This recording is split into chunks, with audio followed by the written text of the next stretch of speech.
Hey everyone, I'm Dylan Mitchell, and this is the Rincon Horizons podcast. This show is about leadership, what it really takes to grow, to adapt, and to reach the summit over the course of your leadership journey. Our goal is simple: to help you lead better so your organization can climb higher. We're picking up right where we left off with Rincon Aerospace managing partner Todd Tuttle and Rebecca Hamlin, licensed clinical social worker and founder of SoulSpace, a wellness center in Tucson, Arizona. You talked about priorities and things earlier. I had maybe a practical question for you. Piece of advice I was given when I started my business was you're going to have to say no to a lot of things. Can you talk about, as you started your business, as you're getting this going, you're setting boundaries and guardrails. What are some of the things you had to say no to? One of the things I think right off the top of my head is there were opportunities to expand quickly. And we did not take that route. If I compare, I think there are other people that expanded a lot quicker than I did. We've done a slow, steady approach. And I think part of that is I wasn't interested in working 60 hours a week. That was a big thing. I didn't want to expand so fast that it felt like it was at the detriment of my own health or mental health or relationships. Sometimes it's even that, just saying we're not ready. We don't have the team in place. I'm not ready to make that sacrifice. Some of it is different services that feel like they would really cost more than maybe the return on the investment. I think staying really focused on what's best for our culture, what's best for our team, sometimes means saying no to a lot of other things. Rebecca, if I can, I wanted to go back. You said Slack, and it made me laugh because I have some Slack PTSD, I think. But I don't know if you've seen it. There's this little NFC device. It's called Brick, and a lot of people stick it on their refrigerator. And it basically bricks your phone. So you have to be at home to unlock certain functions of your phone. And some people have another one at their office. So unlock certain things at the office that you don't want to use, all that stuff. What are your thoughts? Does it take something like Brick or any of these other platforms to do that? Or I guess, is there value in learning to do the hard work yourself and discipline yourself versus buying this $99 device that does it for you, because you're not really building any habits with that? You're just making it physically inaccessible, I guess. Here's what I'd say about that. There's a book called Atomic Habits, one of my favorite all-time books. And one of the things he says is the people that are the most self-controlled, they create an environment where they don't have to practice self-control. That is the reality.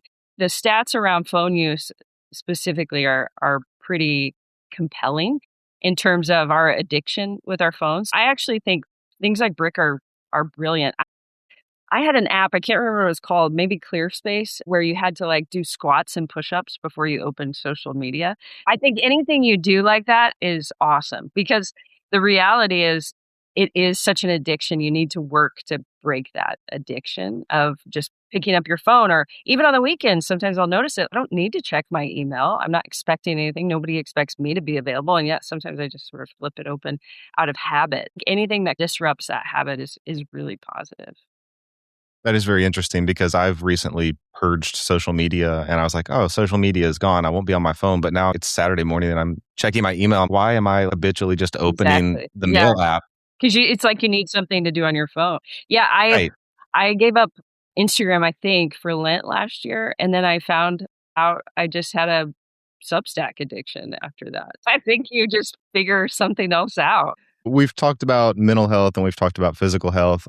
But as we're going into this conversation more, I think that leadership is holistic, at least in my opinion. So in addition to leading SoulSpace, what our listeners probably don't know unless they know you by name, you serve on the teaching team at Pantano Christian Church. How does your faith shape how you lead? Maybe not in theory so much, but decision-making, hiring, boundaries, conflict, even how you counsel your clients maybe? Well, I'll say this. I think it's important for entrepreneurs to have side hustles. I think that's really, really important. We usually get into this because we're creative. And I think most entrepreneurs that I know have a tendency to get a little restless. I am on the teaching team at Pantano. I think that's been a good outlet for me to flex a different muscle and to do something different. I think most entrepreneurs need something like that. It's a little bit of an aside, but I think that's important. I think in terms of faith, absolutely my relationship with Jesus is central to how I lead and even why I do this work. It's the primary reason behind my desire to build a business that serves both the community and our team. That I feel so passionate about that. Because more than anything, I want to make a difference. I want to love our community well. I want to love our staff well. That's certainly core to my faith. And as my role has shifted into more of that CEO visionary role, I do less client direct work. My staff is who I get to really live that out with. I want to create this life-giving environment where our employees are supported and valued and truly thrive. But I think what's interesting about, in terms of my vision for business, is my staff are not all Christians. It is not a explicitly Christian workplace. That's really never been my vision. In fact, my heart, my passion has always been about building bridges, which means often walking alongside people who don't share my faith.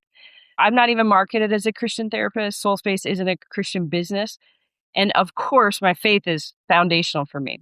And my hope, my greatest hope, is that the way that I love and lead reflects Jesus well. But it's a messier approach, I think, to hold that tension and to lead from a place of faith without imposing it, to really honor a diverse team. I think those are things that I feel like I have a really unique opportunity to really be Jesus in a secular workplace. And I'm grateful for that opportunity, but it is a little bit different in that it is not explicitly Christian work environment. I don't hire just Christians. I'm not marketed as a Christian therapist. So I think those things make us different and unique. How would you recommend to someone who maybe it's not the same tension, but they are kind of holding that dueling fates? How do you, in a healthy way, hold that tension and not let the tension become overwhelming? I think that's been a difficult thing to walk out. So I don't know that I have any brilliant advice, to be honest. I just think a lot of prayer, a lot of inviting God to lead me, to give me wisdom, to love people well. I prefer it. It's the environment I prefer because I really do feel called to support people of all different faiths. But it takes a lot of wisdom and a lot of grace. And I think just seeking God pretty consistently. I feel like if I have a business partner, it's Jesus in this. I feel like I'm constantly asking for his help. I think that's a big part of it, leaning on him and trusting that process, that relationship. When you count people on your leadership team, is he one of the 6 or is he honorary 7? He's an honorary. Awesome. Thank you so much for that insight. I really appreciate it. One of the segments, hopefully you've had a chance to listen to the show a couple of times before we convinced you to come on. One of the segments that we come back to every episode is something we call the Leadership Corner. And it's this chance to step away from titles and talk about a moment that actually shaped how you lead. It doesn't have to be a highlight reel. It could be a failure, a turning point, or even just a hard lesson. When you think back on your leadership journey, is there a moment that changed how you show up today? I thought of so many, to be honest, and truthfully, it is always more failure than success that I think shapes us. That's honestly just the best leadership lesson, is that it's not in those wins always that we're changed. It's most of the time, it's the struggle and the challenges. Just about 6 months ago, we had some staff leave, and it was a moment for me, an opportunity, I think, for me. And it was tough because it was an incredibly difficult season, not just for the team. Culturally, there was this shift, but just also for the bottom line. And in the bigger picture, it was best for the outcome, but it forced me to take a really honest look at what needed to change and where I personally needed to grow as a leader. I think there was some opportunity to take some feedback, to make some shifts and some changes in the environment and the culture, I think in my own leadership. And actually, for our team, that experience is what prompted many of the shifts that we made around values that we talked about earlier. And for me personally, it became an opportunity to lean on my leadership team, to really invite some honest feedback, to keep learning, to trust the process. But it was not easy. And in many ways, I feel like it was a moment of failure, like honest failure in some ways, and some things that I could have done differently and changed. And I think our business is so much stronger now because of how we've pivoted as a result of that. That was going to be one of my questions as you were talking was, is this timeline kind of tracking the same timeline when you refine those visions and values? So just to kind of hear you talk a little bit about that and hear how that's been a positive impact, even, in the face of what you would describe as some kind of failure. That's awesome. I wonder, we haven't talked much about the financial side of the business. You painted a picture that, quite frankly, makes me want to come work for your company. It sounds like a great place to work, although I have zero qualifications of any kind, so I won't be sending my resume. But you talk about the environment. How do you balance that work environment, that great place to work, with the fact that you've got to make money too? Absolutely. How does that happen? We are not a nonprofit. We do very much want profit. And I'm honest about that with my team. We're a business. We're trying to change the bottom line. We want to make money. And I think those two things do not have to be separated. I think we can take care. In fact, I think the ROI on taking care of people and having a healthy culture, it's strong. But as we take care of people, my belief is we invest in people and we treat people right, that will positively impact the bottom line.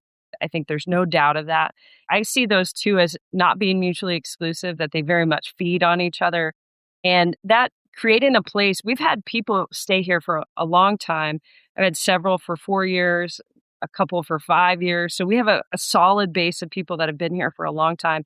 And I think the reason that people want to stay is because they know they're going to be treated well here, that this is a healthy place to work. And they want to be part of that. They want to be part of building something. So I think you can do both. It's not always easy, but I don't think you have to sacrifice profits or productivity for culture and values.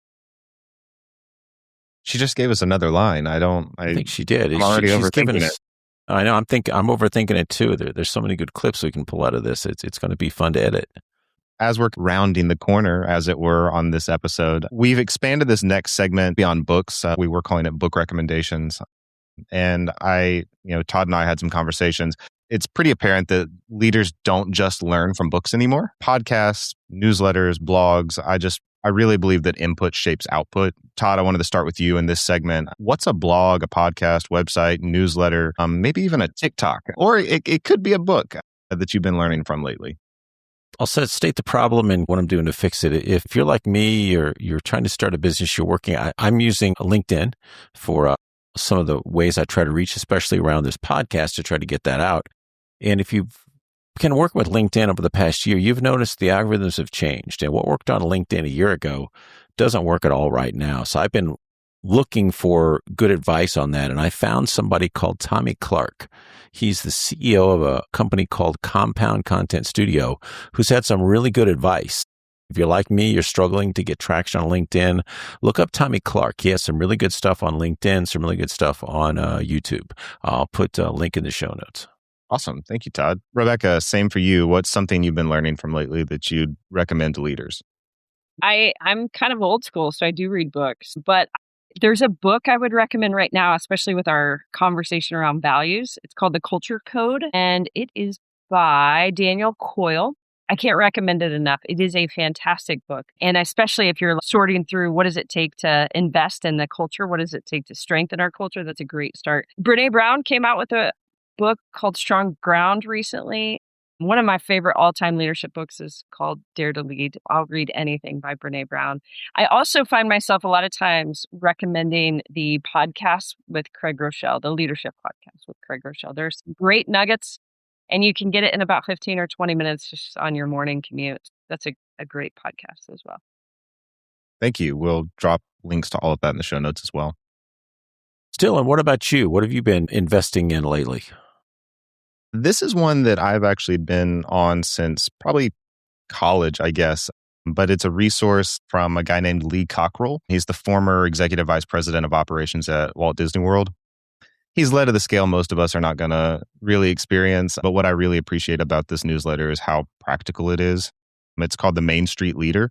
Each issue has some pretty clear leadership lessons from his experience. It's got actionable items for customer service practices that you can take and apply immediately. And then a focused monthly theme aimed at strengthening culture, which is fun since we're talking about culture here. And then one thing I really like that I was noticing just as I was thinking about why I liked this, he also shares a little micro piece inside of the issue called Lessons from My Mother. And they're personal stories that shaped how he leads. It's kind of what we do with the Leadership Corner segment on Rincon Horizons. It's simple, disciplined leadership input. If you're building a team, shaping culture, I think it's definitely worth your time. This one's not a podcast format. You've got 15 minutes, 10 minutes to read through it. Definitely worth your time. Todd, before we wrap up, Any final thoughts you'd want to leave with leaders who are listening today? First off, I want to thank Rebecca. I know she's a very busy person. Rebecca talked about Pantano Christian Church. Dylan, you and I haven't talked about this, I don't think. That's how we met. All three of us were part of Pantano Christian Church. I still am. I've known Rebecca for quite a while. So thank you so much for coming on, sharing your insight with leaders. And I just keep going back to your thought on don't overthink it. I think that's good advice for me, good advice for everybody. So I just want to say thank you for coming on and sharing all your advice, Rebecca. We really appreciate it. Absolutely. Thanks for having me. I would be remiss if I did not say that Rebecca is also my wife's personal hero. It's who my wife constantly says she wants to be when she grows up. So thank you, Rebecca, for being on today. She's amazing. Rebecca, I want to do this with you. We do it with all of our guests. We'll give you the last word. Any final thoughts you'd want to leave with leaders who are navigating growth or culture shift right now? Maybe for leaders who are listening, who are building something, especially those who feel stretched thin. Maybe what's one boundary, habit, or mindset shift that you would challenge them to adopt? When I was thinking about this, I thought of a quote by a man named Eugene Peterson. He talked about a long obedience in the same direction. I love that idea of a long obedience in the same direction because so often I think as entrepreneurs, as we're building something, we get impatient. We start doubting the process. We want things to move faster. We start comparing ourselves to someone else. I think it's a good reminder that anything worth building takes time. It takes consistency. It takes effort. The real work is to just keep showing up, to keep doing the right thing, to practice patience. There's this idea of just getting better, 1% better every day. It doesn't feel like much in the moment, but over time that those small steps, those small changes, those small shifts start to add up. When you look back, you really realize that you've built something incredible. I think just getting 1% better, long obedience in the same direction, making sure to stay the course, don't give up. And I think you'll be really proud of what you had the opportunity to build. Thank you so much, Rebecca. As always, thank you, Todd, and thank you to everyone listening. Before we wrap up, if you want to learn more about Rebecca and SoulSpace, you can find her at soulspacetucson.com. Every episode of Rincon Horizons, we unpack the decisions and disciplines that shape us as leaders at work, at home, and everywhere in between. Our goal is simple. We want to help you lead better so your organization can climb higher. If today's conversation challenged you, share with someone who's carrying more than they should. You can find more about Rincon Aerospace or connect with Todd using the links in the show notes or over at rincon.aero. That's rincon.aero. I'm Dylan Mitchell. You can learn more about my work at dm.supply. Thanks for listening, and we'll see you next time on Rincon Horizons.